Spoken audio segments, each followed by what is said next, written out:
Today I'm going to teach you how to delete all your reposts on TikTok at once. So suppose I've reposted this, then I can easily go and unrepost it by clicking on that. But if I want to delete all my reposts all at once, I'm just going to go on top 3 lines, go to my settings privacy, then go and scroll down to report a problem. So once I'm over here, I'm going to go to my creation and go to video missing. Once you click here, go to your other.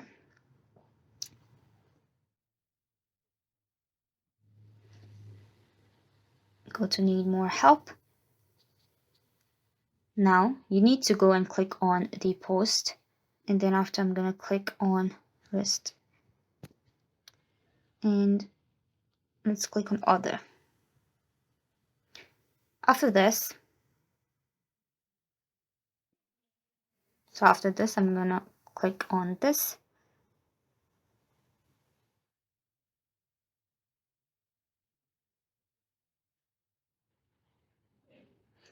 It tell you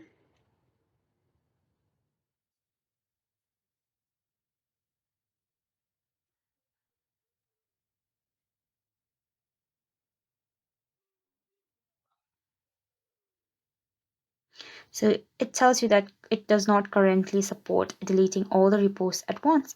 However, your feedback will be noted and will continue to improve the platform. So if you like to remove the reposts individually, you can follow this. So for now, you just have only one option, that is to remove every individually one by one. But since you have suggested TikTok, it will keep that in mind, and maybe in the future it will make sure that add a feature to delete all the reposted all at once. So thank you so much for watching.